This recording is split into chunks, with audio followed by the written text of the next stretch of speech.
Vamos iniciar uma aula teste de gravação de concreto protendido, em que nós vamos, nesse caso, ver o detalhamento da armadura de proteção, né, para pós-tração. Isso é baseado no livro Estrutura de Concreto Protendido. Meu nome é Roberto Schuss Carvalho e isso está no capítulo 9, que trata exatamente do detalhamento da armadura de proteção e a operação de proteção. Bom, o detalhamento das peças em concreto protendido tem dois grandes grupos. A proteção com aderência posterior, em que nós temos as vigas e as lajes. O detalhamento de vigas e laje, embora seja flexão, a gente usa a armadura protendida para flexão. Nas vigas, ela tem um detalhe um pouco diferenciado que nas lajes, até porque nós temos excentricidades maiores nas vigas. Depois nós temos a proteção com aderência inicial, que se caracteriza por cabos retos, diferentemente que no caso anterior nós temos cabos curvos, cabos que vão de uma extremidade à outra da borda da peça. Na proteção com aderência inicial, já não, os cabos são retos. Então, esses detalhes diferenciam bastante, né? Quando você vai fazer um projeto com proteção posterior, pensa sempre em cabo curvo. Quando você vai fazer um projeto com aderência inicial, a ideia é sempre um cabo reto. A posição da armadura longitudinal na seção transversal é função de, primeiro, atender um espaçamento mínimo entre duas, dois cabos, duas armaduras de proteção, de tal sorte que possamos ter uma boa concretagem. Ou então, um espaço suficiente também, né, no mínimo, para ter aderência do aço com concreto, ou melhor dizendo, da bainha com concreto, excetuando-se o caso de pós-tração, em que nós temos só aderência nas extremidades do cabo. Também é preciso deixar um espaçamento mínimo em relação à armadura de proteção, da bainha, melhor dizendo, em relação à borda da seção, para que garanta uma durabilidade da armadura e, portanto, a durabilidade da estrutura. Então, os cobrimentos mínimos para garantir a durabilidade são aqueles que nós já vimos, similarmente a concreto armado, vimos na primeira aula lá do curso de concreto armado, e agora nós aplicamos também para o protendido, só que os valores são ligeiramente diferentes. Está aqui a tabela, e aqui embaixo tem uma linha, né, conjunto de duas linhas, na verdade, em que se coloca o efeito do protendido. Lembrando que quando a gente fala em protendido, esse é o cobrimento nominal da bainha ou dos fios, cabos, cordoalhas, ou a armadura passiva que envolve a armadura ativa, né? Então nós já conhecemos esses valores, é só chamar a atenção que na maioria das vezes, sempre, né, nós temos meio centímetro a mais que no concreto armado. Para cada classe de agressividade ambiental, nós temos um cobrimento mínimo a ser usado, né, que, para garantir a durabilidade da nossa estrutura, para evitar o ataque, principalmente a corrosão da armadura. Para estruturas pré-moldadas, estruturas pré-fabricadas, feitas em fábrica, que há um controle extremamente mais rigoroso, é possível diminuir essas armaduras. Então tem que consultar a norma ou então o capítulo 7 do livro, que traz algumas recomendações nesse sentido, em que você consegue diminuir o cobrimento das armaduras protendidas. Como o improtendido é comum, principalmente no caso de fios ou quando você tem 2 ou 3 fios atuando com uma cordoalha, você fazer grupos de armadura, a norma estabelece dimensões mínimas horizontais e verticais para que você possa ter a boa concretagem e, no caso de aderência, ter aderência. No caso de cordoalha engraxada, essas informações são bastante úteis, porque em laje é muito comum se usar conjunto de cordoalhas. Bom, para definir a armadura de proteção, fazer uma planta de armadura de proteção, em se tratando de aderência posterior, é preciso, obviamente, falar sobre o traçado do cabo. O traçado do cabo vai ser naturalmente curvo, né? E as trajetórias dessas curvas, sejam eles fios, sejam cordoalhas, ela vai ser semelhante, essa trajetória, ou as trajetórias serão semelhantes à do diagrama de momento, quando existir só um diagrama de momento fletor na peça. No caso de peças, por exemplo, vigas de ponte, que nós temos uma envoltória, obviamente que a trajetória também será parecida ou será representada pela parte superior ou inferior da nossa envoltória. Ou seja, tanto o diagrama como a envoltória me dão a ideia de como vai ser a trajetória do cabo. Imaginando então um exemplo de uma viga contínua, né, com carregamento uniformemente distribuído, nós temos um diagrama de momento fletor, como esse que está apresentado aqui. Esse diagrama de momento fletor já indica as regiões tracionadas da viga, aqui é o eixo da viga, né? Então indica que na parte de cima, junto ao apoio central, nós teremos tração. Na parte de baixo, no meio do tramo mais ou menos, nós teremos tração também. Então, usando aquela oração de São Francisco, onde houver tração, que eu leve a proteção, ou seja, eu preciso, onde tiver tração, ter um cabo de proteção. Se eu tiver que usar um cabo de proteção aqui na viga, agora já desenhando ela com a altura dela, não mais representada apenas pelo eixo, nós vamos ter um cabo que se inicia aqui, no começo no centro de gravidade, vamos falar disso já depois, procura a região tracionada, depois vai de novo para outra região tracionada, que agora está na porta superior, e continua, por causa da simetria, a mesma trajetória. A diferença aqui é óbvio, quando a gente compara o traçado do cabo e o traçado do diagrama de momento, é esse bico, essa singularidade que existe no diagrama de momento. Não podemos fazer isso num cabo, porque nós vamos ter um esforço muito grande no concreto, nesse ponto, ou mesmo a ruptura da bainha, ou até do cabo, né? Não pode ser feito, o cabo simplesmente não pode ser dobrado dessa maneira. Outra coisa importante que está desenhada aqui embaixo é que a gente pode analisar a proteção, como nós já vimos antes, cortando uma seção e colocando o esforço de proteção e calculando, enfim, tensões ou calculando a armadura longitudinal. Mas existe um outro procedimento que foi colocado lá no início, na primeira aula, em que o cabo representante pode ser, ou o cabo qualquer, né, pode ser substituído por um diagrama de ações. As forças na extremidade, mas um diagrama de ações que seria um carregamento uniformemente distribuído, desprezando-se a perda no trecho.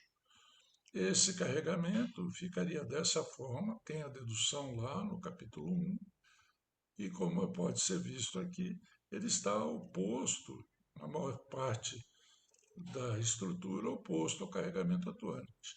A menos nesse trecho aqui, que por questões de não poder colocar aquela singularidade, aquele bico, o carregamento fica na mesma direção que o carregamento da viga.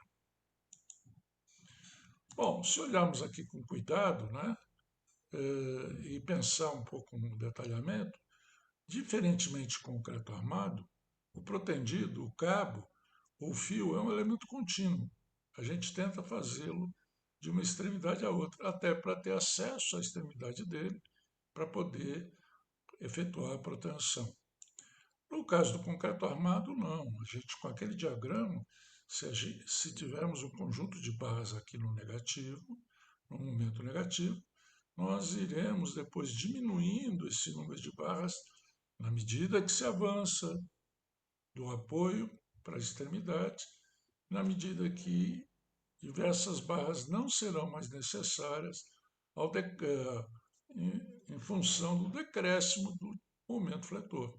Então, sei lá, usando 6 barras aqui, passando 1 metro, 2 metros, eu já posso usar 4 e assim sucessivamente.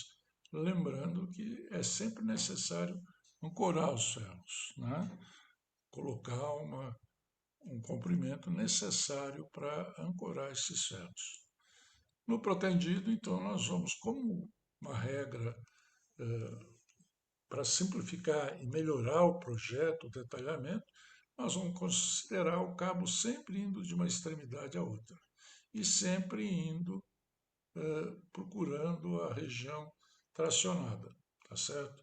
Então aqui a região tracionada está aqui, e nesse ponto está ali.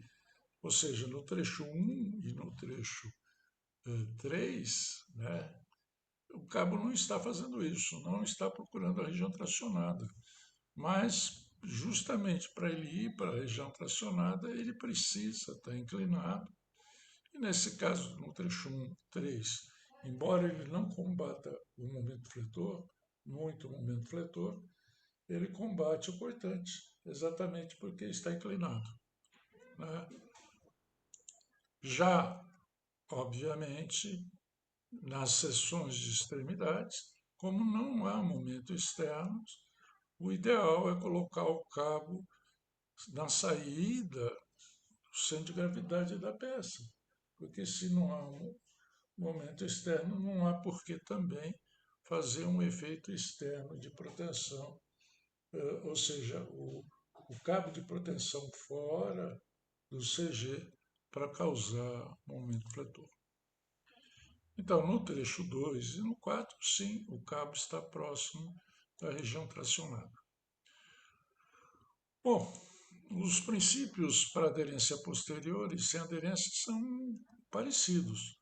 O grande problema é que costuma, na aderência posterior, ter ancoragem de grande valores, conseguir ancorar forças de grande intensidade, até porque as ancoragens são também de grandes dimensões, na verdade de grandes espessuras, permitindo uma ancoragem de diversas cordoalhas com um esforço bem grande. Já no caso da aderência posterior, sem aderência, nós teremos apenas monocordoárias. E aí o detalhe já fica um pouco diferente. O Lages também fica diferente de Vigas, porque Lages já há uma estrutura bidirecional. Então é preciso também levar em conta a distribuição de cabos numa direção na outra, em faixas. Isso faz com que a laje, inclusive, acabe funcionando de forma diferenciada do que a viga. Uma laje protendida e uma laje de concreto armado podem trabalhar de forma diferente devido ao efeito da proteção. Então, o caso da laje fica à parte para se estudar em outra aula. Vamos só estudar o caso de vigas. Vamos agora entrar de novo na trajetória, vamos ser mais precisos, mas sair dessa parte geral e entrar na trajetória propriamente dita. O que a gente precisa atualmente? Nós já fizemos o pré-dimensionamento, conhecemos a quantidade de cabos necessários na seção mais solicitada, do projeto que nós fizemos foi no meio do vão. Já sabemos, inclusive, a posição, já fizemos um estudo da posição desses cabos na seção, já verificamos as tensões e agora resta detalhar esses cabos ao longo do restante da viga. tanto na seção transversal quanto ao longo dela, indicando a trajetória dos mesmos. Então, a partir da quantidade dos cabos da seção mais solicitada, eu tenho que achar um traçado para todos esses cabos, já que eu estou partindo da premissa que vou levá-los de uma extremidade à outra, eu tenho que pensar numa trajetória, uma trajetória que vai buscar os pontos de tração, né? Ou vai buscar lá o centro de gravidade lá na extremidade. Três premissas principais são feitas, nós já falamos uma delas. Todos os cabos vão de fora a fora. Isso hoje em dia é praxe, porque a gente consegue praticamente ancorar todos os cabos nas extremidades, o que não acontecia 40 anos atrás, em que as unidades de proteção, as ancoragens, não conseguiam alojar muitas cordoalhas. Hoje já é possível. Então, antigamente era preciso interromper as cordoalhas, puxá-las por cima, por debaixo da viga. Daqui a pouco nós vamos ver essa situação. Quando os cabos atravessam a região da alma, a região da seção transversal de menor espessura, a própria norma de execução, 14.903, exige que, no máximo, você tenha apenas dois cabos no mesmo nível. Vamos respeitar essa condição aqui também. Depois, nós vamos respeitar uma condição em que o centro de forças, ou se os cabos tiverem a mesma força, o centro de gravidade dos mesmos esteja dentro de uma região que a gente chama e depois define que é núcleo central. Então, se nós temos uma viga contínua com balanço, por exemplo, aqui o eixo de simetria, portanto, nós temos três tramos, primeiro, do meio, mais um simétrico aqui, que não está representado. Nós temos uma trajetória similar a essa aqui, que foi dividida em trechos, e tentando fazer com que todos os cabos saiam aqui do balanço à esquerda e cheguem lá no balanço à direita. Fazendo ao contrário do que era feito anteriormente, que se puxavam alguns cabos por cima da viga ou alguns por baixo da laje, ou ainda junto ao talão inferior ao lado da viga.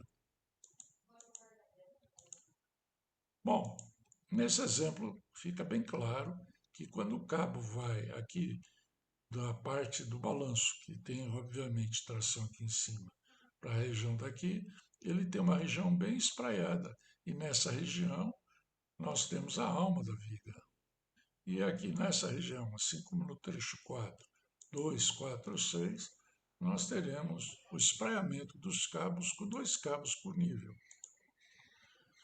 O trecho do balanço também é um espraiamento, porque as ancoragens vão me obrigar a fazê-los, a colocá-los bem distantes. As ancoragens acabam, nesse caso, sendo bem maiores em geometria do que a bainha. E vai ser fácil de entender isso, né? Depois eles descem, se permanecem concentrados na região 3, espraiam, na 5 eles acabam ficando concentrados, descem novamente, e isso vai ser sempre uma característica de trajetória de cabos em vigas, principalmente em vigas contínuas. Nos trechos 3, 5 e 7, né, os trechos ímpares aqui, os cabos estão relativamente próximos, em poucas camadas, se possível até numa camada só.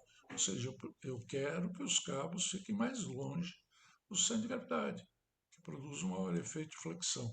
Mas para isso eu preciso ter geometria adequada, né? Eu preciso ter um talão inferior, no caso aqui, ou uma laje inferior, no trecho 3. No trecho 5, no via de regra, já se tem a laje superior, né? Mas é preciso lembrar que esses cabos devem garantir também todas aquelas outras condições. E eu tenho que fazer também a trajetória permitindo que eles possam ir se alojando um do lado do outro. O trecho 1 tem as partes talhadas, como eu falei, né?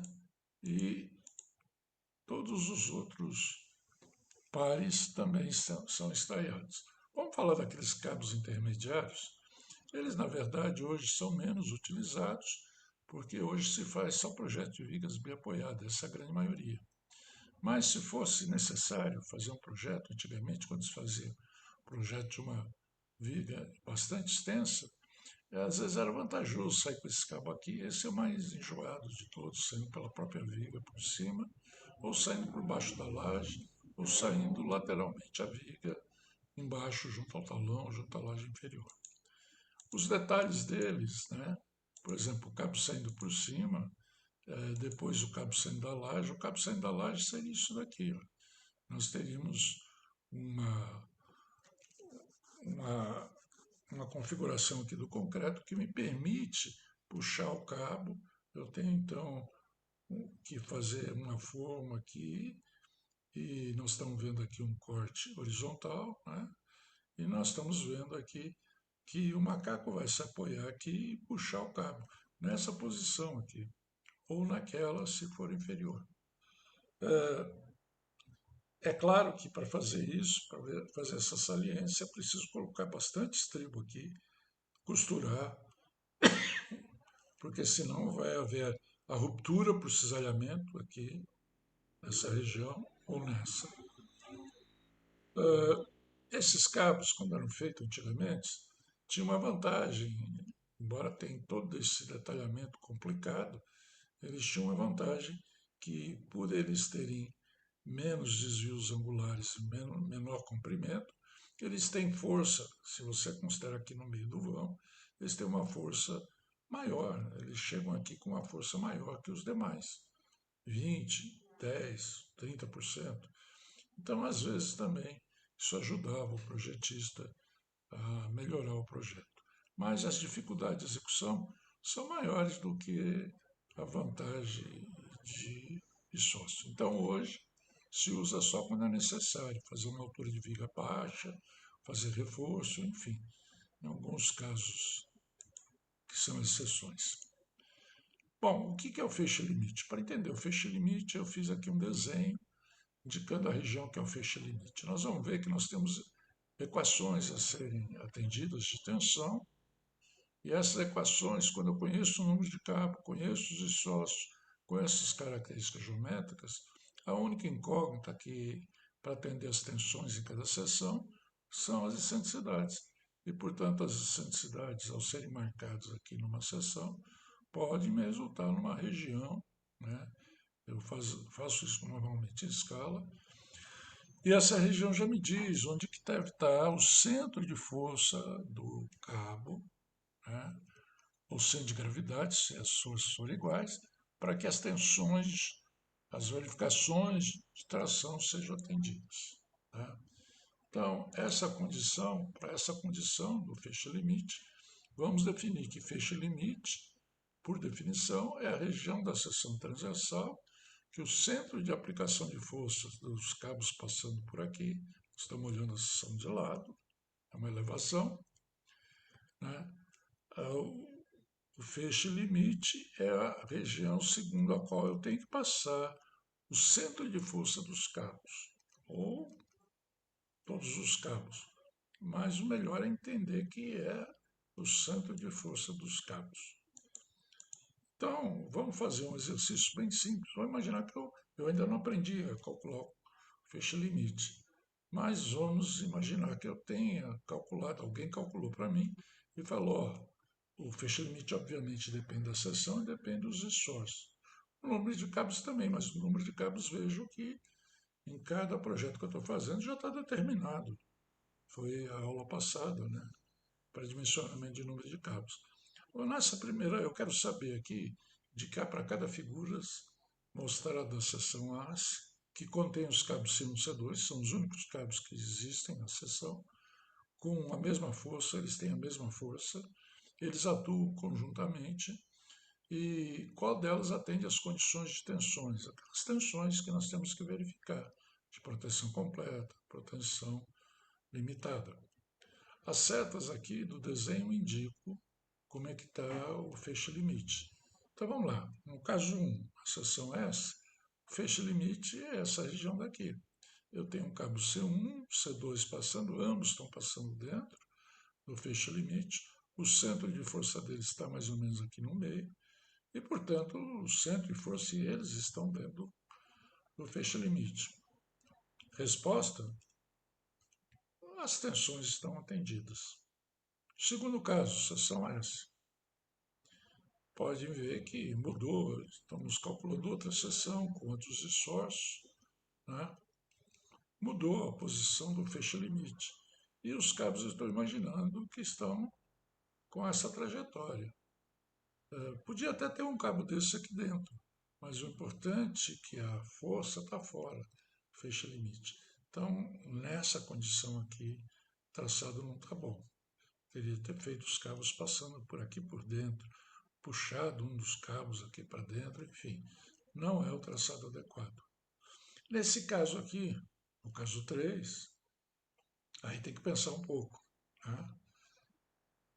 Se não pensar e tentar responder rapidamente, vai se dizer que os dois cabos estão fora do feixe-limite. E, portanto, se estão fora do feixe-limite, não atendem. Mas o centro deles, a força resultante, deve estar aqui dentro. Ou seja, não é os cabos que têm que estar dentro, é a resultante dos cabos. Nesse caso, então, as tensões também estão atendidas. Finalmente, no último, também se não parar para pensar, vai se imaginar que estão atendidos, porque tem um delimitador de região aqui e outro aqui. Mas esses delimitadores justamente estão dizendo que não tem região possível. Lá, você tem que ficar para cima disso e para baixo disso aqui. Não há região da peça que atenda a todas as condições de tensões. Isso pode ocorrer? Pode perfeitamente ocorrer quando a seção é pequena, tem uma inércia pequena. Então não é a trajetória do cabo aqui que vai resolver o problema. Tem que se aumentar a geometria. Geralmente quando isso ocorre, não é também assim, não é toda hora que acontece isso. É quando você fez um mau dimensionamento da seção transversal. Bom, vamos agora fazer um exemplo numérico, né? Mostrar como é que é feito um exemplo numérico. O ideal é programar isso em planilhas ou em programas de computador, porque é um cálculo extremamente repetitivo e ele é feito para diversas sessões. Vamos, é claro que depende das características geométricas da situação de proteção que nós temos. Nós vimos lá atrás que nós temos a proteção completa, a proteção parcial e a proteção limitada. Dessas três, só a limitada, só a parcial, desculpe, só a parcial que não precisa fazer essas verificações, porque a parcial trata de classe de agressividade bem fraca, em que você basta verificar a abertura de fissura. Na proteção limitada e completa, você é obrigado a fazer o estudo de duas situações, uma da combinação quase permanente e outra da frequente, para a proteção limitada e para a completa, a combinação frequente e a combinação rara. Vamos fazer proteção limitada, vamos nos focar nisso. Se aprender para fazer a proteção limitada, se você precisasse fazer para a proteção completa, você faria. Mas lembrando que a proteção completa hoje em dia, pela norma hoje, é só para cabos retos, né? Mas dá para fazer também, ou só para petação. Vamos lá, na proteção limitada, então, eu tenho para a combinação frequente, quando eu estou com uma combinação frequente G1 a G2, mas uma porcentagem da carga móvel ou variável que é usual na estrutura, né, eu devo ter o início da formação de fissuras, a resistência à tração, não pode esquecer de multiplicar pelo alfa, que é um coeficiente que depende da seção, segundo a norma brasileira, e, embora ela não diga, né, não pode ter uma compressão excessiva. Na redação atual da norma não existe esse limite para essas condições. Vamos usar igual lá no tempo zero, 0,7, só que agora de FCK. Também não é preciso dizer que nós vamos fazer isso para situação mais favorável, que é para o tempo infinito. Então nós vamos ter colocando as condições de tensão, que nós já fizemos lá atrás, na segunda aula do curso, né? A tensão no bordo inferior, a força por tensão sobre a área, força por tensão vezes excentricidade dividido por WS, mg1 mais mg2 dividido por WI, desculpe, eu falei S, mas é I, bordo inferior. E depois uma porcentagem da carga máxima dividido por WI. Depois tem que acertar os sinais aqui também, né?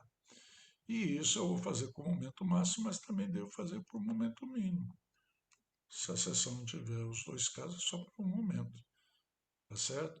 E aí, para essas duas condições, eu vou usar esses dois limites. Eu tenho que saber distinguir qual dos dois limites eu vou fazer.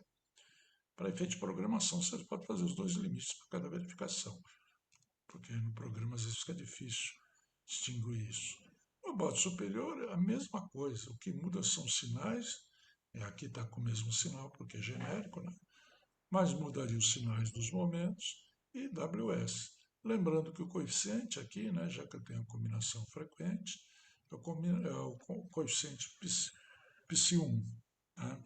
Esse psi1 está definido para concreto armado, estruturas usuais, está definido na 6118. Mas o certo é ver na norma de ações, porque para pontes, por exemplo, já muda um pouquinho. O exemplo que nós vamos fazer um de concreto armado para facilitar 0304. Mas geralmente é 0305 lá para pontes. Bom, então eu lembro que nessa situação, quando eu estou fazendo isso, eu já tenho as características geométricas da seção, eu já tenho os efeitos, o momento atuantes na seção, e tenho o normal, porque eu tenho um número de cabos. A força de um cabo vezes o número de cabos, força um tempo infinito, feita as perdas. Nós fizemos isso lá no cabo representante, quando nós estávamos em pré-dimensionamento, fazendo pré-dimensionamento. Então nós já temos esses valores todos. Qual é a incógnita aqui? Vamos igualar, isso é um limite. Na verdade, vamos fazer maior ou menor, não vamos igualar. Vamos fazer uma inequação. Nós temos um limite que é a excentricidade. Resolvendo cada uma dessas quatro inequações, eu obtenho um conjunto de quatro limitadores de regiões, que pode me dar um espaço ou não, né? Mas enfim, eu tenho limitadores de regiões e me dá uma região em relação ao centro de gravidade. Bom, existe uma segunda verificação que é feita para combinações quase permanentes. A norma pede para fazer essa verificação. No caso de cordoária engraxada, não é necessário. Isso se dá porque os americanos não fazem. E aí pediu-se para fazer isso. Por enquanto só está ligada a lajes com cordoária engraxada, mas na próxima edição vai ficar para todos os tipos de estruturas com cordoária engraxada, porque é justamente a graxa e, vamos dizer assim, o plástico que envolve da mangueira, da bainha, eles duram muitos anos. Né? Não tem lógica ficar tão preocupado assim. Mas no caso de bainha normal, né, bainha metálica, há um cuidado de, na condição de forma quase permanente, ou seja, quando não tem quase carregamento acidental, você não tenha nem tração, para não chegar nem perto da possibilidade de fissurar. Né? Então, nós temos os limites como 0 e o 0,7 nós até colocamos, mas vai ser mudado na próxima norma. Vai cair um pouco. Ele geralmente não é determinante. Nós temos de novo as quatro equações para borda inferior e borda superior. O que muda agora é o psi2, por exemplo, é 0,4. Né? E aí também os limites. E de novo nós vamos ter quatro incógnitas aqui. Então, no fundo, nós vamos ter 8 valores de E, e com ele nós montamos o que a gente chama seção a seção, fecha limite. E quando você coloca isso ao longo da viga, você tem uma ideia de como vai ficar a trajetória do cabo representante e, portanto, dos outros também, né? De todos eles. Bom, vamos então fazer um exemplo numérico. Calcular o fecho limite de uma seção submetida a proteção limitada, ou seja, a classe de agressividade é 3, por exemplo, né? E tem características de área 4.925 metro quadrado, a distância do CG até o bordo superior 0,7, altura da viga 2 metros, o W, que é o módulo de resistência, a inércia dividido pelo YI, 2,18. Aqui eu repeti para tensão limitada, já sabemos que é, né? Considerar que a seção é um duplo T, isso vai fazer com que eu use o alfa 1,2. Tá? Momento MG1, G2 menos 3.000, então provavelmente uma seção de balanço, uma seção intermediária. Momento máximo menos 1.300 kN. Momento mínimo mais 1.000. Então eu tenho uma carga variável aqui que pode mudar de posição. Tanto é que eu tenho uma situação pela negativa, outra positiva. Isso é muito comum em pontes. A força no tempo infinito na seção dos cabos é 11.000. Força dos cabos na seção, 11.000 kN. A FCK 35 MPa. E os coeficientes eu vou usar 0,403. 0,4 para combinação frequente e 0,3 para combinação quase permanente. Bom, vamos resolver o exercício. Inicialmente, vocês percebem que não foi dado o WS. Então, tem gente que poderia dizer, está faltando dados, né? Mas veja, eu posso escrever o seguinte, que o YI é a altura menos o YS. Por definição, né? YS mais YI dá altura. Então eu tiro que o YI é 1,3. Como eu tenho WI, eu sei que WI é a inércia sobre YI, eu tiro a inércia. Eu venho aqui e com essa expressão eu tiro a inércia. Com a inércia dividindo por WS, eu vou ter, eu dividido por YS, eu vou ter o WS, que é o que estaria faltando aqui. Agora estou pronto para resolver. Agora eu inverti em relação à teoria, inverti a ordem aqui. Eu vou começar resolvendo pela combinação quase permanente. Em geral, essa combinação é a que resulta em valores mais, os valores que vão delimitar a região. Né? Então é determinante. Então, no estado limite de descompressão, o que significa estado limite de descompressão? O estado em que eu vou passar de tensão comprimida para tensão, ou seja, a tensão é zero. Eu tenho que ter a tensão sigma normal no concreto maior ou igual a zero, não pode dar tração, tração para nós é negativa, e o limite de compressão, vamos pôr 35.000 vezes 0,7 vai dar 24.500. As equações são aquelas que nós já falamos, mas agora precisamos colocar números. 11.000 dividido por 4.925 é compressão, compressão para nós é positivo. Estamos fazendo borda inferior. O momento, o cabo, desculpe, o cabo vai provocar, vai ter uma excentricidade, é o que eu quero achar, e eu não sei de antemão onde está o cabo. Então, uma maneira de fazer, anotem aí, é colocar sempre o cabo abaixo do CG e considerar o E positivo abaixo do CG. Ora, se o cabo está abaixo do CG, ele está comprimindo a borda inferior, então é mais. Ah, e se tiver errado isso, hein? Aí na equação vai mostrar isso, ela vai dar um E negativo. Depois eu pego G1 e G2, que são de tração, portanto eles tracionam o bordo superior, comprimem o bordo inferior, compressão mais. O momento máximo multiplicado por 0,3 para ser quase permanente, dividido pelo WS. Lembra aqui que é do WS. E também, como é um negativo, ele vai tracionar em cima e comprimir embaixo. Então, embaixo comprime é bom, mais. Tem essa expressão. Faça a mesma expressão agora com o momento mínimo. Lembrando que esse momento mínimo foi dito que é positivo, portanto, ele traciona o bordo inferior. Então, aqui deu menos. Quando eu olho essas duas expressões, a que tem mais perigo da tração é a de baixo, porque aqui tem tudo sinal positivo, essa tem um sinal negativo. Então aqui eu vou fazer maior ou igual a zero, que é um dos limites, e por conseguinte a outra menor que 24.500.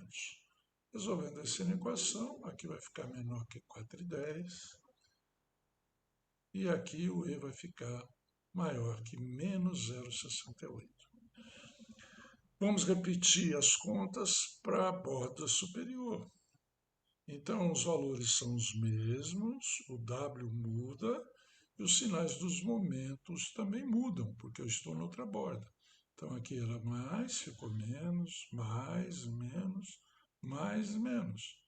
E aqui é a mesma coisa, aqui é com momento mínimo. Então, olhando agora para essas duas expressões, a primeira que me dá uma condição, provavelmente vai me dar tração, porque está tudo negativo, né? Então aqui eu faço maior ou igual a zero. E aqui eu faço menor que 24.500. Aqui a gente tem que tomar cuidado. Na primeira aula nós resolvemos um exercício desse tipo. Quando você tem uma equação, o E está aqui com sinal negativo. Você passa todos os outros termos para lá. Para chegar no valor de E, na hora que você vai calcular finalmente o E, você multiplica por menos 1 na equação. O sinal troca aqui, troca o sinal daqui e troca também o sinal de desigualdade. Então era maior ou igual a zero e eu chego a menor ou igual a 0,81. Aqui é a mesma coisa. Maior que menos 8,44. O menos é para cima do centro de gravidade, o mais é para baixo. Vamos agora para a última verificação, que é a verificação de combinação frequente. Na combinação frequente, na proteção limitada, eu posso ter começo da formação de fissuras e não posso ter uma compressão excessiva. Então, os limites são esses. Aqui tem que lembrar de fazer 1,2 vezes 0,21, 1,2 vezes da seção T. Então, vai dar 2,600 aqui. Pode pôr sinal negativo ou não. A gente sabe que é tração. MPa, se passar para quilonewton por metro quadrado, vai dar 2.696. Então, os limites passaram agora não, mas ser zero, mais menos 2.696 e 24.500. E os isócios vão aumentar um pouco, porque como eu estou com combinação frequente, eu vou pegar, nesse caso, 40% da carga móvel acidental. Então vamos lá, vamos fazer para o bordo inferior. Fazendo para o bordo inferior é igual ao slide anterior, o que muda agora é aqui, ó, 0,4. Eu tenho que multiplicar 0,4 momento máximo. E aqui o momento mínimo também 0,4. De novo, essa expressão aqui é que eu tenho problema de tração. Eu posso até ter tração, mas ela agora tem um limite de 2.696. Fazendo as contas, eu vou ter E menor que 409, E maior que 1,21. Repete o raciocínio para o bordo superior. Combinação frequente. Combinação frequente, então estamos usando 0,4. Os sinais mudaram, não esqueça de trocar o W. É o W superior. E aqui, essa condição de cima tem só termos negativos a menos do primeiro. Aqui é que eu tenho perigo de chegar no limite da atração que eu tenho. Então, maior que menos 2.696. Troco a desigualdade, fica E menor ou igual que 1,49. E aqui E maior que 7,96. Menos 7,96. Para ficar mais fácil de entender isso, vou fazer aquela representação que eu mostrei lá para trás. Eu tenho essas quatro respostas e mais essas quatro. Aqui para combinação quase permanente, aqui para frequente. Vamos desenhar a seção mais ou menos em escala, quer dizer, está em escala, mas alguns valores aqui, propositalmente, eu não coloquei exatamente em escala, porque senão a gente não ia enxergar. Vamos lá, primeira condição, começamos aqui por baixo. E maior que menos 8,44, é essa condição aqui, menos 8,44, tá essa cota aqui. O importante é a cota para a gente entender, né? Depois, se quiser fazer tudo direitinho em escala, faça. Você vai ver que um desses aqui vai dar muito próximo do outro, né? Então, maior ou igual a zero é maior. Então, a seta tem que estar virada para cá. Qualquer região que esteja para baixo disso me atende àquela condição. Depois, a primeira condição, que diz que o E tem que ser menor que 4,11. Marco 4,11 positivo para baixo, vai bater aqui embaixo, e ele vai dizer que é menor que isso. Então, zero é menor. Então, está aqui. Daqui para cima, qualquer posicionamento de cabo me atende a essa condição. Menos agora 0,68. Menos 0,68 é para cima e maior que menos 0,68, o zero é maior, então a seta é para baixo. Então já restringi, já não é lá em cima, está aqui. Depois menor que 0,51, marco 0,51, menor está aqui. As quatro, vocês estão vendo que essas duas azuis aqui é que são as determinantes. Mas a gente não sabe, é importante fazer tudo, né? Depois tirar a conclusão. Aqui, menor que 409, marco, escala. Aí que eu falei que não está muito escala. 409 e 411 é quase a mesma coisa, né? Mas eu pus um pouco diferente para lembrar que é um pouquinho menor, né? Depois eu faço o 1,21, está lá em cima, menos 1,21, maior ou igual, está aqui para baixo. Depois, menor ou igual que 1,49. Eu preciso fazer isso aqui também, porque às vezes pode dar uma situação que não tem a solução, né? E finalmente menor que 7,96, que está lá. Terminado todo esse desenho, eu olho com calma e percebo que nessa região aqui é onde tem que passar os cabos mais para cima do que para baixo, porque a seção tem bastante momento negativo, né? Então esse é o fecha-limite. O centro dos cabos estariam aqui. Isso pode ser feito para qualquer seção que você conheça os esforços, conheça a força de proteção, a quantidade de cabos e conheça as características geométricas. Isso vai me ajudar. Imagine você agora tendo a viga com os diversos fecha-limites que vão, obviamente, mudar. Por causa dos momentos, eu tenho uma trajetória de cabo. Muito bem. Vamos avançar então para a gente conseguir chegar no desenho da armadura de proteção. Bom, eu tenho que fazer o cabo da maneira com que eu pensei lá no pré-dimensionamento, se não tem sentido. Se no pré-dimensionamento eu impus uma condição de geometria, né, aqueles ângulos, por exemplo, eu tenho que ficar próximo disso. Senão, não adianta nada ter feito o pré-dimensionamento, as perdas não vão ser as mesmas. Eu tenho que verificar sempre as interferências contra as armaduras. No caso do cabo saindo lá por cima, vai dar interferência bem grande nas armaduras da laje. Então, tem que prestar atenção e fazer um detalhe próprio para aquilo, se for o caso. Considerar as dificuldades em realizar os certos detalhes. Então, não adianta querer fazer detalhe muito sofisticado, que na hora o pessoal vai ter dificuldade. Então, detalhe muito sofisticado conduz geralmente a erros. Considerar todas as informações necessárias para a execução. Ou seja, quando você terminar de desenhar a prancha de armadura, com as trajetórias, com as cotas, você tem que se pôr na posição do engenheiro de obra. Eu consigo executar? Vou tentar fazer como pego aqui, faço isso, e vou checando, verificando, testando se todas as informações estão lá contidas. Nós vamos estabelecer uma lista de condições mínimas, né? É claro que sempre é possível melhorar as informações, a condição. Os cabos curvos nós vamos usar com curvas de circunferência. Por que nós vamos usar curvas de circunferência? A geometria pouco importa. Você usar cabo parabólico, enfim, cabos com arco de circunferência, dão todos, no final, quase que a mesma perda entre dois pontos. Para esse tipo de viga que a gente faz a relação vão-altura em geral da mesma geometria. Para casos específicos, talvez valha a pena estudar geometria. Por que fazer com arco de circunferência? Porque eu já sei, quando da construção do arco, eu já sei qual raio que foi usado. Se ele é maior que o mínimo ou não.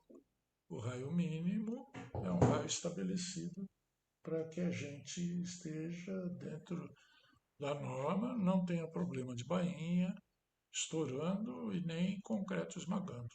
E a norma fala isso. Eu fiz questão de copiar da norma, tem gente que não acredita nisso. O pessoal de cordalha engraxada não usa isso daí. Olha lá, eu vou ler só o segundo item. O estabelecimento de raios mínimos de curvatura pode ser realizado experimentalmente. Talvez seja isso, pessoal de pós-tração faz, né, de cordalha engraxada faz, desde que decorrente investigação adequadamente realizada documentada. Não sei, não vi lugar nenhum isso aí.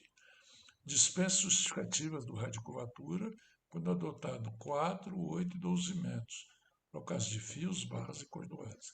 Então, cordoalha, que é o conjunto de fios entrelaçados, tem que ter no mínimo 12 metros de raio. Bom, em primeiro lugar, se você usar uma parábola, você sabe se tem 12 metros? Tem que fazer essa conta numericamente em vários pontos, né? Fazendo com raio de circunferência, você sabe fazendo a geometria, né? Mas, enfim, existe uma tradição de fazer com parábola. No caso de laje, o pessoal só usa parábola. Mas, de vez em quando, há possibilidade, né? Há casos em que o cara faz um arco muito, com um raio muito pequeno e pode até quebrar a laje, né? Pode ter que tomar cuidado com isso. Tá bom, vamos avançar. Para viga de ponte, a gente usa os 12 metros, porque não tem por que não usar, né? Então, agora, eu preciso fazer o desenho, né? De proteção, também chamado de planta de aço doce, né? Com aderência posterior, né? Nós vamos fazer com aderência, não da cordoalha engraxada. Vamos tomar como base aquele projetinho, o anteprojeto que nós fizemos. Uma viga, um balanço, um tramo isostático e o balanço. O diagrama de esforços permanente é esse. O de carga variável é mais difícil, mas a gente tem uma ideia da envoltória. O importante é que a nossa estrutura, a nossa viga é isso aqui, ó. Dois balanços, um tramo interior. E eu já sei daquele desenho que no meio do vão tem uma certa quantidade de cabo. Não deu isso, deu só 6 no nosso caso. Eu vou exagerar aqui, vou colocar 9, né? 4, 3, 7, 9, justamente para poder fazer um desenho mais difícil. A gente aprende mais difícil, quando tiver que fazer mais fácil, fica tranquilo. A gente coloca o maior número de cabos possíveis aqui embaixo. Nesse caso, nós temos a mísula. Essa mísula é sempre interessante. Se for o caso, a gente aumenta 5 centímetros, pode considerar até um cabo aqui, tirar de lá e vir para cá. À medida que eu ponho os cabos mais para baixo no meu elemento, eu tenho um maior D, maior altura útil ou maior excentricidade. Portanto, eu tenho um combate à flexão melhor. Mas eu tenho que manter aquelas condições que nós já vimos lá. 2 vezes o diâmetro da bainha entre os cabos e 1,5 vezes do centro da bainha até a face, a borda. É o que está escrito aqui para o cabo doce de meio. 14 centímetros e 10,5. Ele tem uma bainha de 7 centímetros, 2 vezes dá 14, 1,5 vezes dá 10,5. Bom, então nós vamos fazer para essa situação. Como é que eu faço? Primeiro, eu começo pela seção de extremidade, com as ancoragens. As ancoragens são elementos, né, que tem a placa de apoio, o bloco, tá certo, a trombeta, enfim, mas o fato de ter o bloco nessa região é uma região quase que retangular de aço aqui e que eu preciso colocar diversos cordoalhos ali. Então eu preciso afastá-las para passar cada uma num furo no bloco em que eu vou colocar, introduzir uma cunha para segurar. É claro que aqui eu tenho que ter uma área maior, né? Porque a força vai toda se transferir do cabo para o bloco e para a placa e, portanto, através do concreto. Então, essas distâncias mínimas entre as ancoragens, os elementos que vão segurar o cabo, devem, por exemplo, o cabo doce de meia, são 20, 30 e 20. 20 em relação do eixo em relação à face, e de eixo a eixo 30. Agora, é claro que isso depende do sistema de proteção que se está usando. O tamanho do macabo, a unidade de proteção. Né? E nós vamos considerar que todos os cabos vão até a extremidade. Aqui eu só desenhei 7. 2, 4, 6, 7. Está faltando mais 2. Posso colocar um aqui e outro aqui em cima. Outra coisa importante é que eu faço todos na mesma vertical para deixar aqui passagem para ancoragem e colocar a armadura. Eu preciso vir de cima para baixo colocando os cabos para que o CG fique mais próximo do CG da peça, que está mais para cima do que abaixo. Eu preciso conhecer então as dimensões da ancoragem, tá certo? Muito bem. Então, imaginando 9, olha lá, eu colocaria 3, 2, 2 e 2. A excentricidade não daria exatamente no centro de gravidade, mas se der dentro do núcleo central, tá bom. O esquema é esse aqui, nós estamos trabalhando nessa seção aqui, extrema esquerda ou seção extrema direita. Bom, depois disso, o próximo passo é escolher para esses 9 cabos uma posição na seção do balanço. E é escolha mesmo, aí é projeto. Claro que eu tenho fecha-limite para me ajudar aqui, eu não estou colocando no desenho, mas teria o fecha-limite para me ajudar. É que aqui é tão óbvio que tem que estar lá para cima, eu colocaria 3, 3 e 3. Podia ser outra disposição? Podia. Por que, que eu não fiz? Para dificultar mais o desenho, mas quando eu distribuo aqui, eu determino quantas trajetórias eu devo ter entre uma seção e outra. Eu fiz de propósito aqui para dar uma distribuição maior. Mas também, isso aqui é um bom projeto, né? Eu podia até pôr mais aqui em cima. É que também não fazer todos os cabos, por exemplo, numa camada só, às vezes é preciso fazer trajetórias muito radicais no, na lateral da viga. Né? Elas têm que caminhar rapidamente para um certo ponto. Bom, aí é só a experiência que comanda isso. Então eu tenho agora a seção extrema, que eu escolhi, a seção também que eu escolhi, seção zero, e a seção no meio do vão, que lá para trás eu já tinha calculado. Só que nesse caso eu considerei 9, né? No caso que nós tínhamos feito era só 6. E eu tenho agora que preencher as lacunas. Eu tenho que agora preencher daqui até aqui e daqui até aqui. A maneira de fazer isso é fazendo desenho graficamente. E a gente, para entender isso, precisa conhecer as trajetórias que nós vamos ter. Então a gente costuma colocar esses tracinhos aqui para indicar quantos cabos estão no mesmo nível. Veja que eu posso ter mais que dois porque eu estou lá na parte de baixo ou na parte de cima. E aqui, o único caso que eu tenho três, vocês viram lá no desenho, eu tinha uma mísula que me permitia. Nos outros casos eu tenho dois também.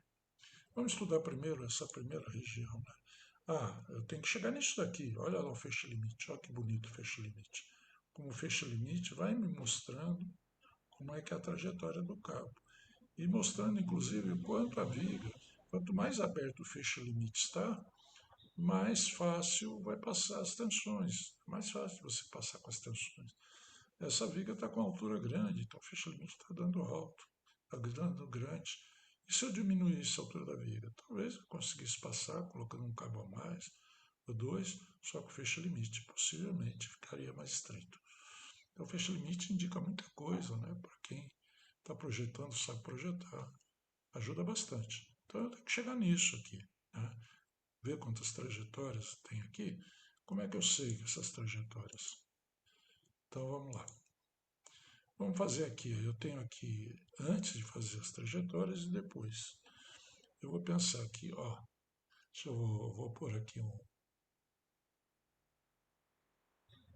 Pronto. Eu vou fazer um desenho. Eu saio com dois aqui e venho para cá. Então os dois primeiros dois estão aqui, ó.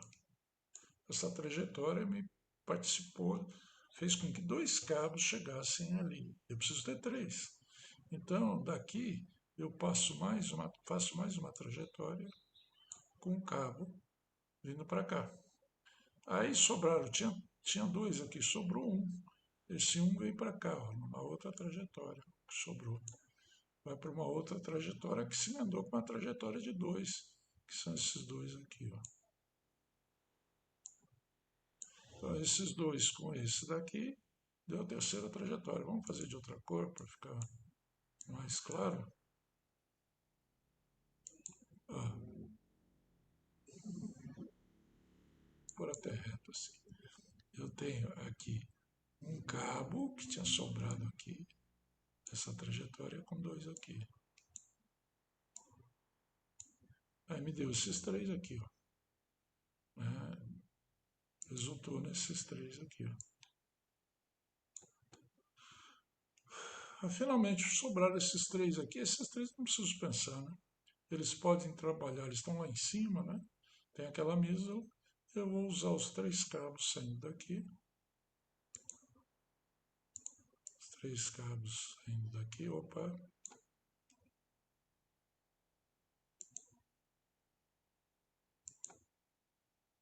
Um, dois, três. E chegando lá, naquela trajetória de cima. essa aqui, ok?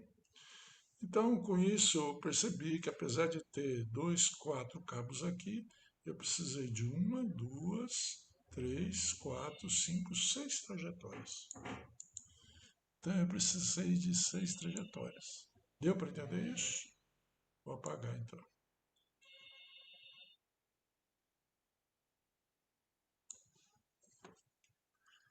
Então, vamos apagar e vamos continuar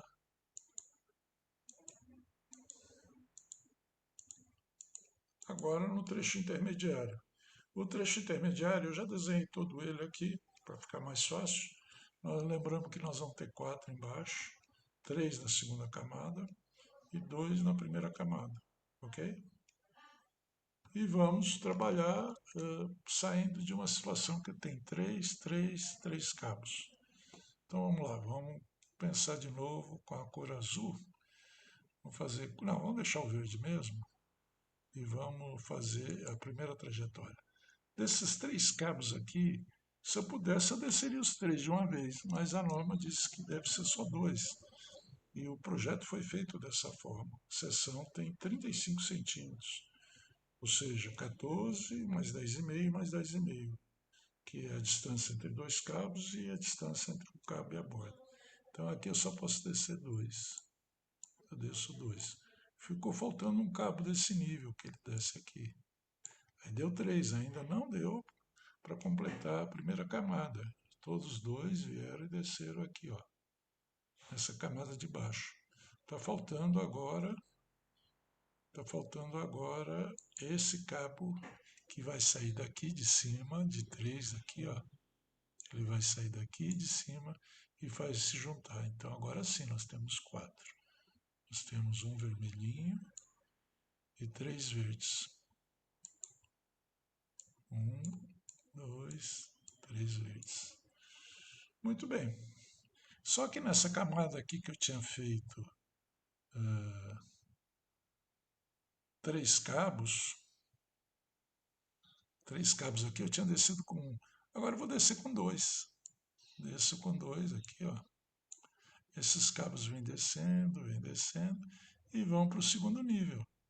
Ainda não é suficiente, preciso de três. Então eu preciso tirar um cabo daquele nível de três, descer aqui. Agora sim, eu consigo três cabos no segundo nível. No segundo nível passa a ter três cabos. Finalmente sobraram dois lá em cima. Esses dois eles vão descer diretamente para o terceiro nível. Dois podem caminhar. Então agora, depois de terminado isso, eu tenho uma trajetória, duas, três, quatro, cinco, seis trajetórias. Vamos contar novamente? Tenho uma, duas, três, quatro, cinco, seis, ok? Então esse é o número de trajetórias que eu preciso nesse caso. Essa é uma maneira de fazer o projeto. Eu estou fazendo aqui o projeto pensando que eu vou ter espaçamentos iguais, mas existem outras coisas. Tem maneiras de fazer cabos divergentes, enfim. Isso só fazendo para a gente entender. Bom, então resultou em seis trajetórias, ok? Muito bem. Vamos ver agora como que a gente faz esse cabo curvo, né, com a circunferência. Vamos pegar o do balanço. No balanço, vamos pegar um cabo aqui, eu vou traçar uma perpendicular a 1 metro. Traço uma perpendicular, depois trago 1 metro aqui, meço 1 metro, está aqui. E essa linha inclinada aqui tem que ter o mesmo ângulo lá que eu estipulei. Lá era 9, aqui eu pus 6 só, mas o certo era ter posto 9. Pode ser um pouco mais, pode ser um pouco menos. Se eu puser 6 aqui, depois eu vou ter que pôr um lá com 15. Ou seja, a média dos ângulos tem que dar aquela da trajetória lá. Se eu não fiz errado, né? O pré-dimensionamento. Então, coloquei aqui a inclinação e ele já dá esse ponto I, porque eu sei que o cabo aqui vai estar horizontal, eu escolhi esse posicionamento, né? E eu começo geralmente eu começo por baixo, os cabos de baixo. Não é interessante os cabos que estão no nível de baixo ir para um nível lá para cima. Para fazer isso, eles têm que cruzar por vários outros cabos, isso dá problema em geral, né? Então, coloquei aqui, eu tenho esse ponto I, posso traçar uma perpendicular a esse segmento aí, né? E deixo um metro aqui. Lembro que a norma permite 1 metro. E agora traço perpendicular aqui no ponto de tangência, que pode ser exatamente a seção até um pouco antes, se eu quiser. E aí, fazendo isso daí, aliás, desculpe, eu falei errado. Eu pego o círculo aqui no ponto I, com centro aqui, raio, e esse ponto daqui, que está a 1 metro, aí sim eu tenho o segundo ponto de tangência.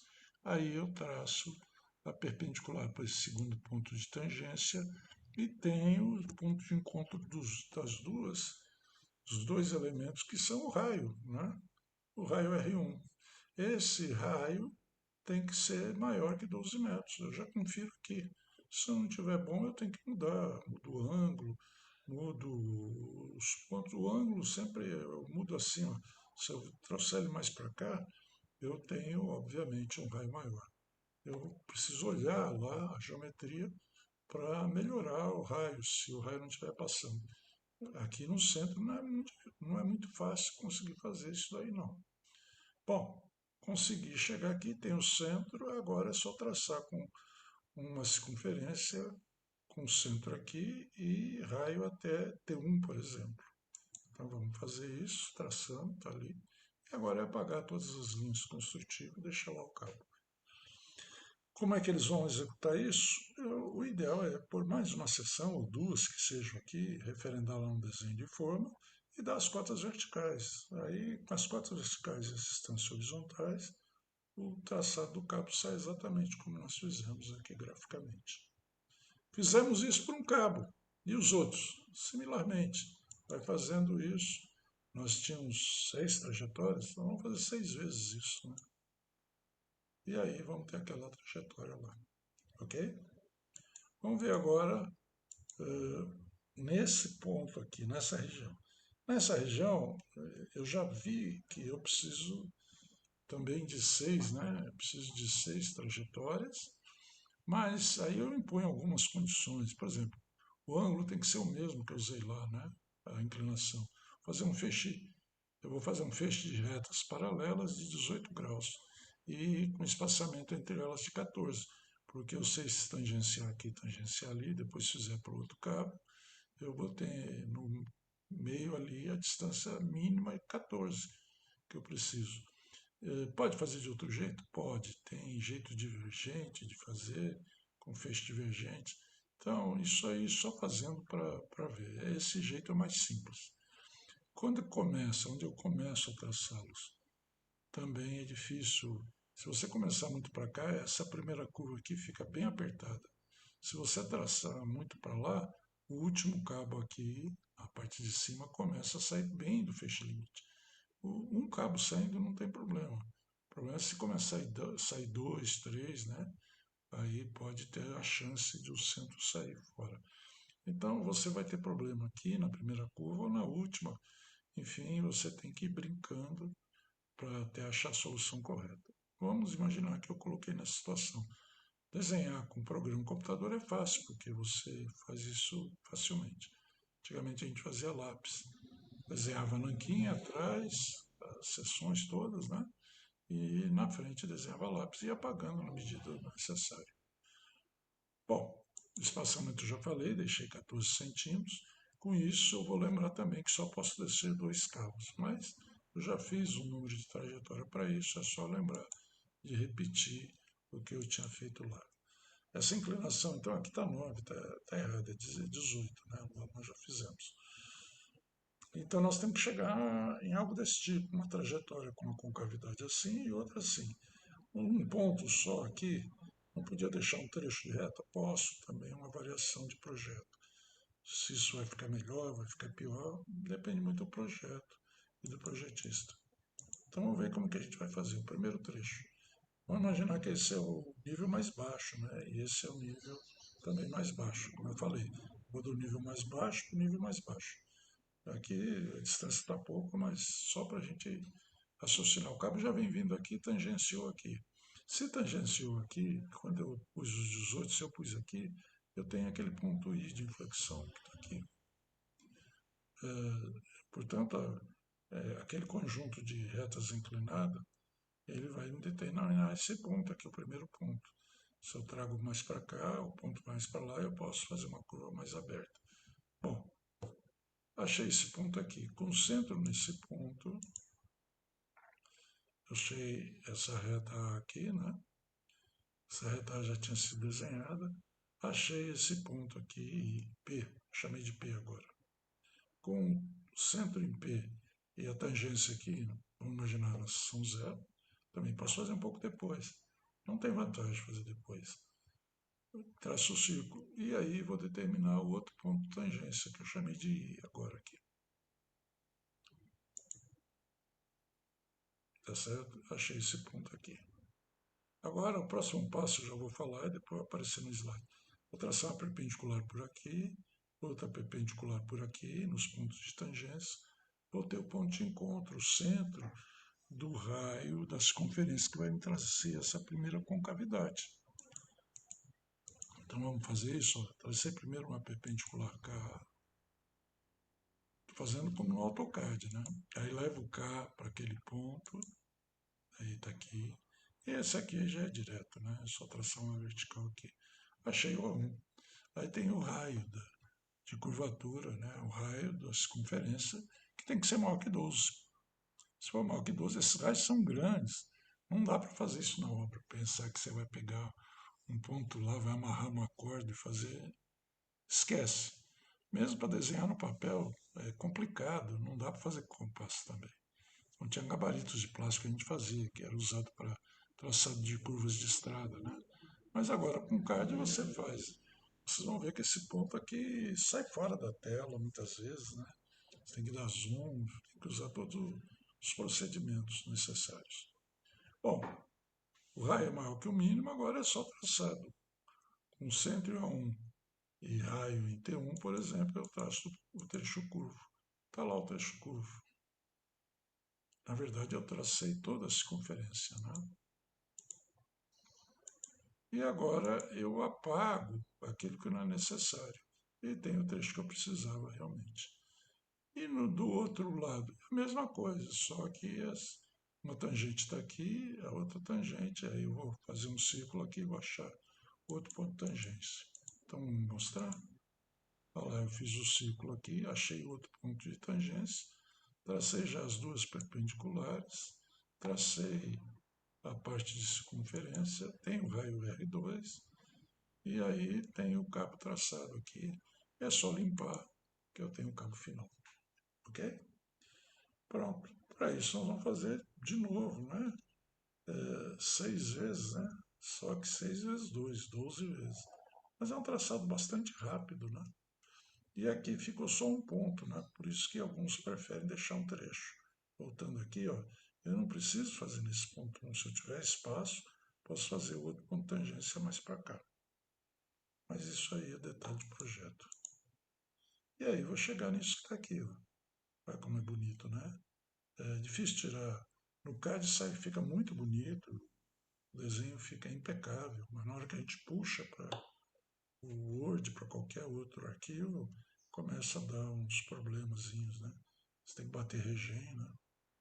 Aí agora a ideia é colocar nome nos cabos, todo cabo vai ter nome, mesmo que tenha o irmão gêmeo no mesmo nível, com a mesma trajetória, com o mesmo comprimento. Cada cabo é um, por causa da proteção, preciso distingui-los quando vou fazer a proteção. E eu tenho que colocar as cotas, e vamos colocando as cotas na seção transversal. Esses tracinhos vão desaparecer, porque ao colocar o nome, não há mais necessidade de colocar os tracinhos. Bom, sempre vamos ter dois trechos de curvatura aqui, né? E isso aqui às vezes tem que ser feito por tentativa. Essa primeira curva é bem apertada. E a última aqui começa a ficar muito longe do fecha-limite. Se tivesse desenhado o fecha-limite, a gente ia perceber isso daí. Bom, verificar, tem que pôr o CG aqui, verificar em todas as seções se está dentro do fecha-limite. Nós mostramos lá atrás o fecha-limite. Aqui é a cotagem. A cotagem fica difícil fazer para representar aqui em qualquer computador. O certo é pegar a planta original e ficar dando zoom o tempo todo, porque tem que ficar, obviamente, mais menor do que isso que está aí. Isso aí é para ficar visível num desenho feito no papel de livro, ou de Word, ou de PowerPoint. Mas ó, um detalhe aqui seria isso daqui. Não se desenha desse tamanho as cotas são bem menores. Mas o importante aqui é que eu queria salientar que tem uma cota aqui de 11,8 entre dois cabos aqui. Puxa, mas não era 14?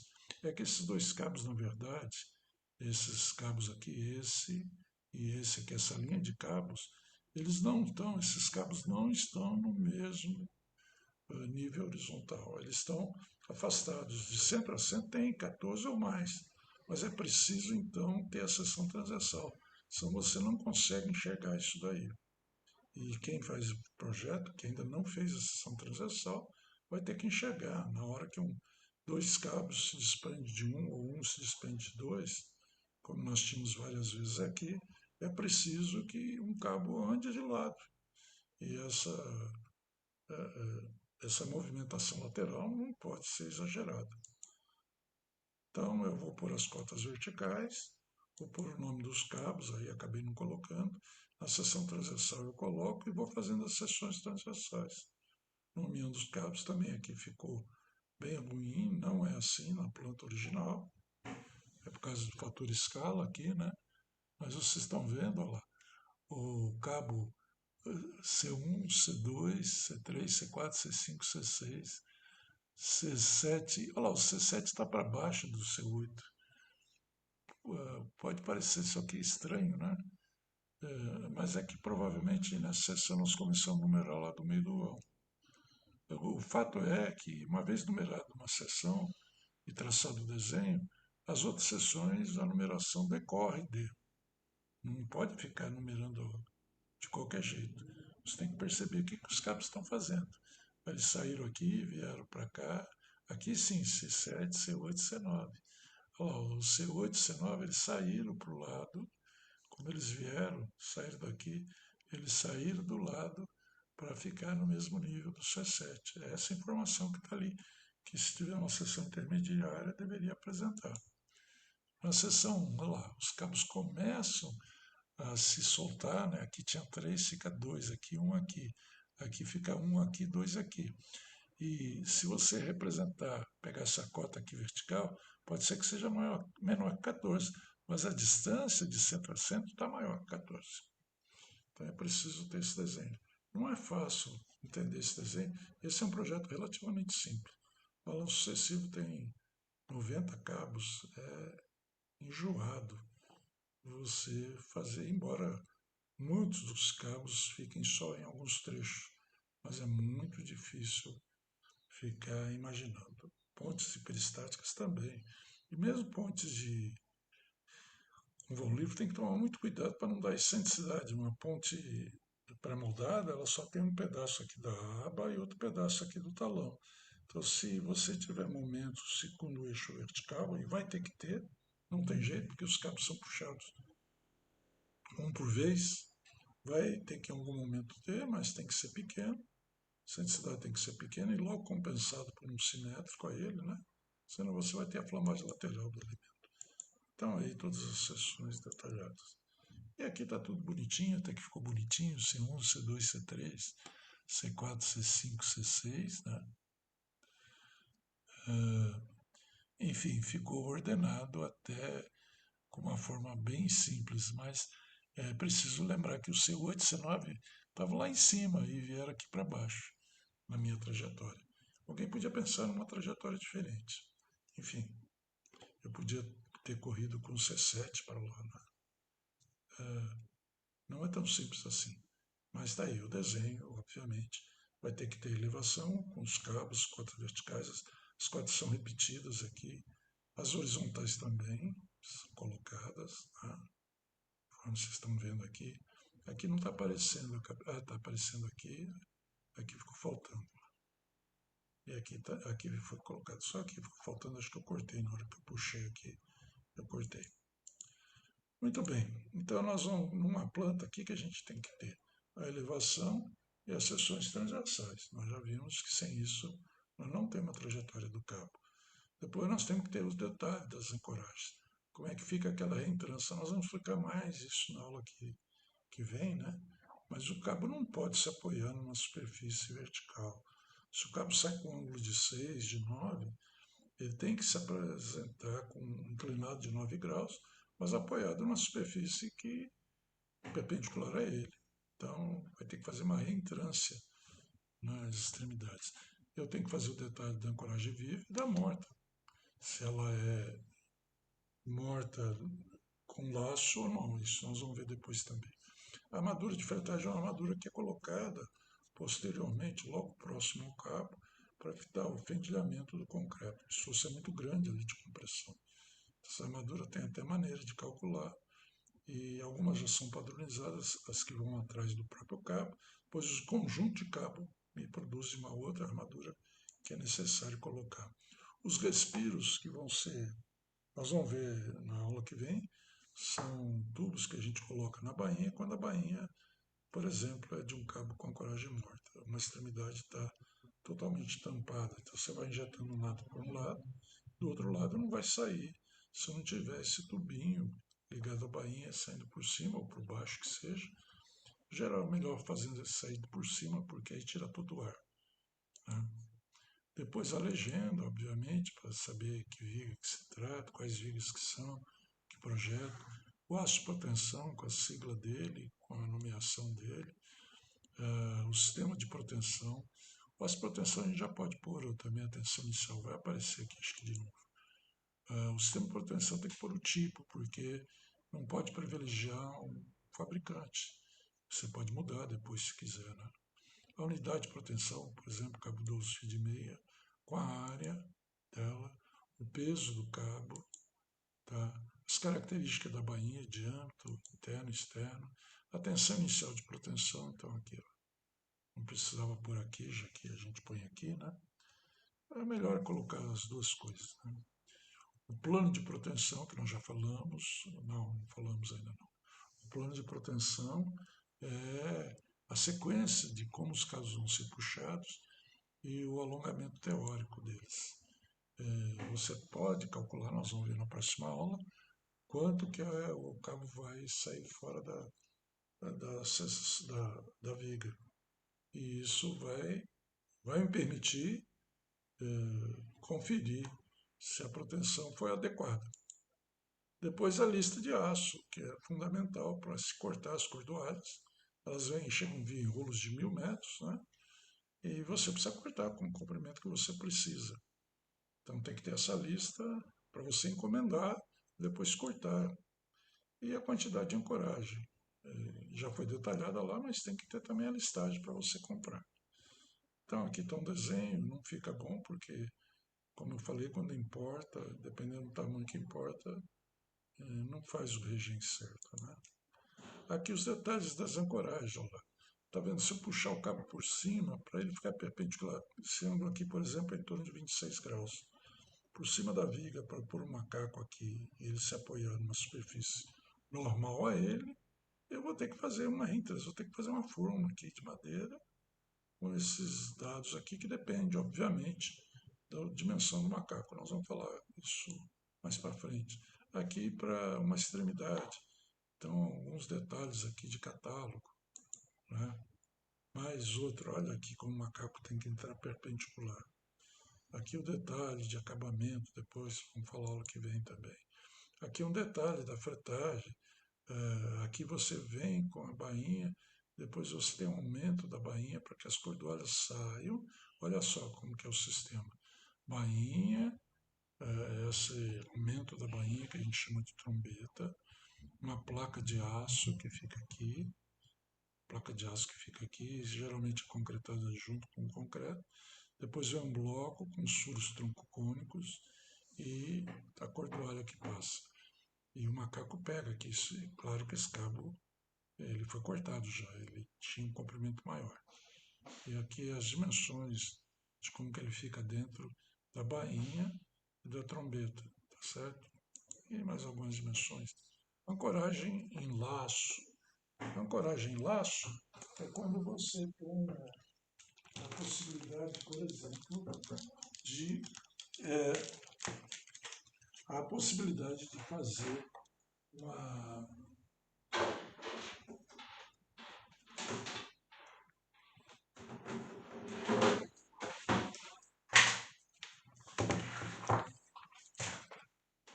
só um minutinho, carregando aqui o computador, está acabando a bateria, senão nós vamos perder toda a gravação. Pronto. Então você faz o seguinte, você vem com a bainha, para aqui, coloca aqui jornal, estopa, a cordoalha, se são 12 cordoalhas, 6 passam aqui, voltam lá para dentro, então aqui ela fica exposta ao concreto, quando você concretar ela vai dar aderência, na hora que for puxar, ela vai, parte do esforço é transmitido para aderência, outra parte com contato com essa placa metálica. E aqui está o respiro que nós falamos, porque se você encher do outro lado com alta sob pressão, quando chegar aqui, vai chegar uma hora que o ar vai ficar sem poder sair. Ele sairia por esse respiro e a própria nata sairia pelo respiro por fora, indicando que já está tudo preenchido. Aqui mais alguns detalhes. E aqui um projeto que nós fizemos em 1980, próximo a Ribeirão Preto, em Anhanguera, uma obra ferroviária com 5 tramos, não parece, mas ela, além de não ser oblíqua, a estrada ela é curva, implanta pouquinho curva, mas é. Esse pilar aqui, na verdade, é vazado, não é tão grande assim, né? Nós não pusemos junto aqui, ninguém se preocupou, depois fica essa sujeira aqui. Está aí o projeto original, de muito mais tempo, mostrando que o pilar é oco, né? 5 tramos, porque além de 2 vãos principais onde passam os veículos, tem 2 laterais que passam uma rua secundária para o pessoal da cidade usar. Ainda deixaram mais um tramo, eu não sei porquê, deve ter outra rua também aqui. Aqui a fundação ele é ligeiramente curva, é muito pequena essa curva, mas foi considerada o cálculo. E aqui é a planta de armação. Com os alunos do nosso curso a gente deixa essa planta, isso aqui já é um PDF, e aí durante a aula a gente vai vendo toda aquela lista se está incluída aqui. Vocês estão vendo a elevação, estão vendo a seção transversal, o detalhe da ancoragem ativa, morta, aqui tem a parte de lista de cabo, a sequência de proteção, tá certo? E todas aquelas notas necessárias, a tensão inicial de proteção, diâmetro da bainha, tipo de aço, a legenda, enfim, todas aquelas informações. Esse aqui é um projeto de 1980, por volta disso. Agora, um projeto da Nesil de 2003, vocês vão ver que é um projeto bastante elaborado em termos de notas, né? E o desenho também, embora aqui também a cópia não foi lá essas coisas, é um vão único, né? Aqui o aterro, aqui a fundação já sai direto com estacas, depois um pilar segurando uma travessa e uma cortina, um único vão com 4 vigas.